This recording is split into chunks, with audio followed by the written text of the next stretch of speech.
Buenas, mi nombre es Mauricio y en esta ocasión vengo para hablarles sobre el contractualismo, desde sus padres fundadores y sus diferencias en cuanto al concepto de estado de naturaleza. Para empezar con este video, ¿qué es el contractualismo? El contractualismo es una corriente filosófica, política y del derecho que busca la fundamentación racional del Estado, explicando su justificación desde el contrato social entre individuos. Esta idea del contrato social presupone un estado de naturaleza que es anterior a la formación del Estado, en donde los hombres acuerdan voluntariamente establecer una serie de normas y figuras de autoridad, esto con el fin de garantizar la seguridad, la propiedad y el beneficio común. Entre los fundamentos del contractualismo tenemos la renuncia voluntaria, en la cual los individuos pactantes ceden parte de su libertad a cambio de garantizar la seguridad y la armonía social. Este pacto consta de un consentimiento mutuo por ambas partes y es lo que legitima el poder político, como también argumenta que la acción moral es racional, pues ayuda a maximizar el interés propio por medio del bienestar colectivo. Entre los padres del contractualismo tenemos a Thomas Hobbes, John Locke y Jean-Jacques Rousseau, quienes, a pesar de ser padres de una misma corriente del pensamiento, desarrollaron enfoques distintos e incluso contrapuestos en algunos sentidos. Empecemos por Thomas Hobbes. Thomas Hobbes nació en el año de 1588 en la ciudad de Westport, Inglaterra. Su padre era un clérigo anglicano que luego de tener una pelea con el clero local tuvo que abandonar Inglaterra sin su familia, quedando Hobbes al cuidado de su tío paterno, Francis Hobbes. A Hobbes le tocó presenciar un contexto político complejo. Vivió las guerras civiles inglesas en donde se enfrentaron bandos parlamentarios contra los monárquicos, siendo testigo también en la instauración de un gobierno republicano en Inglaterra, siendo la mancomunidad inglesa liderada por Oliver Cromwell y su posterior caída. Esta inestabilidad política llevó a Hobbes a temer el desorden social y a justificar el poder absoluto del soberano como garante de la paz en su obra El Leviatán. Por otro lado, John Locke nació en el año de 1632 en Brighton, Inglaterra. Su padre fue abogado y capitán del ejército parlamentario durante la Guerra Civil Inglesa, por lo que Locke creció en un ambiente puritano donde predominaban la autodisciplina y la racionalidad como valores.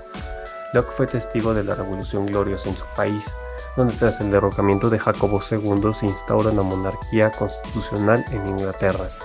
Fue pionero de las ideas del liberalismo, entre las cuales destacan el gobierno consensuado, el liberalismo, los derechos naturales, el contrato social y la defensa de la propiedad privada.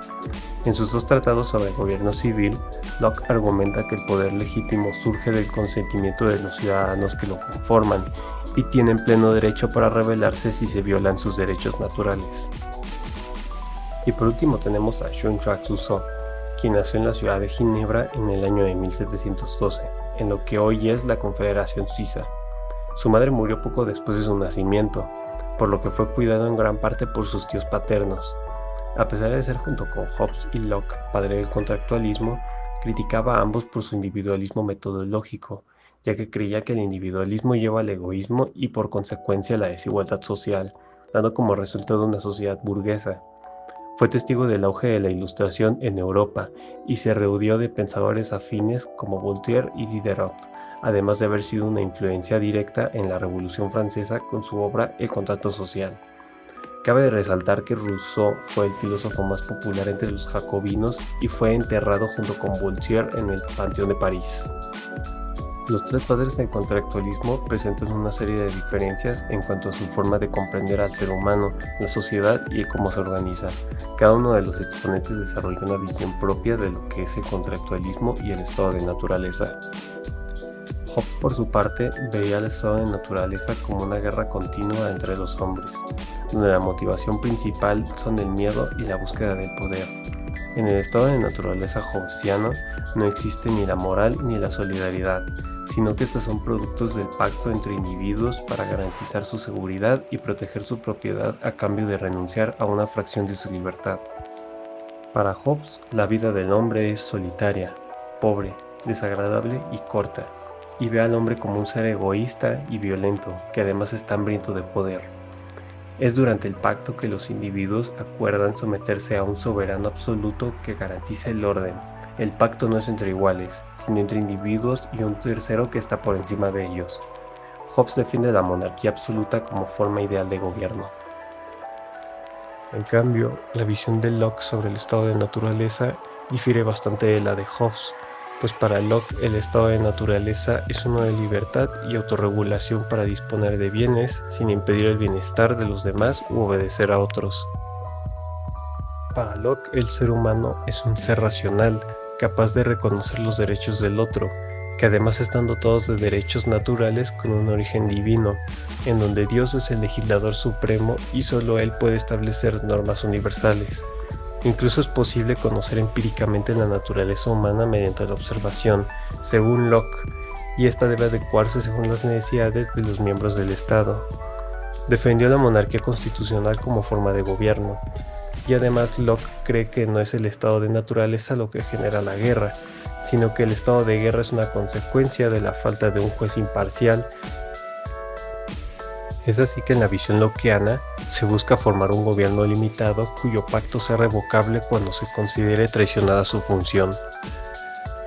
Por último tenemos a Rousseau, quien creía que el ser humano era libre y naturalmente bondadoso, en donde la moral proviene del sentir y no de la razón, por lo que su visión es más idealista, a diferencia del pesimismo hobbesiano o el racionalismo lockeano.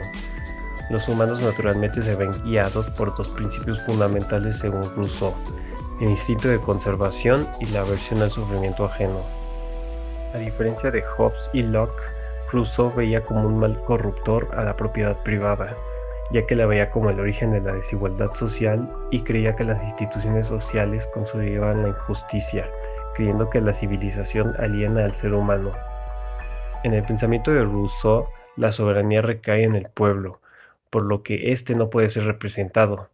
Su propuesta de gobierno es entonces el contrato social, el cual es la expresión colectiva de los intereses de la sociedad. Su idea gira en torno a la ciudadanía como motor de deliberación y de la creación de leyes. Su visión enfatiza radicalmente en el rol de la sociedad como la toma de decisiones políticas, por lo que obedecer a la ley sería el equivalente a obedecer a las reglas que uno mismo contribuye a crear.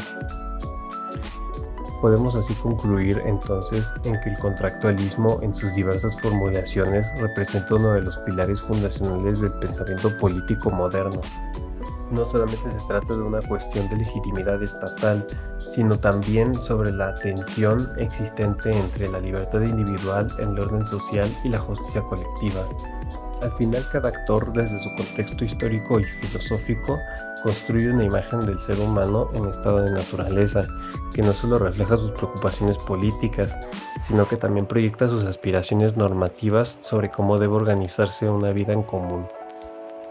Hobbes, marcado por la violencia de las guerras civiles inglesas, concibe al ser humano como esencialmente conflictivo y propone un estado absoluto como la única garantía de la paz.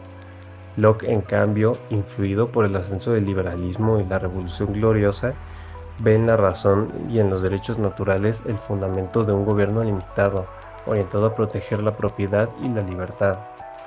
Mientras que Rousseau denuncia la corrupción de la civilización y propone una refundación radical del orden político basada en la voluntad general, en donde la libertad se realiza en la participación activa del ciudadano. Es así que el legado del contractualismo no se agota en sus formulaciones clásicas.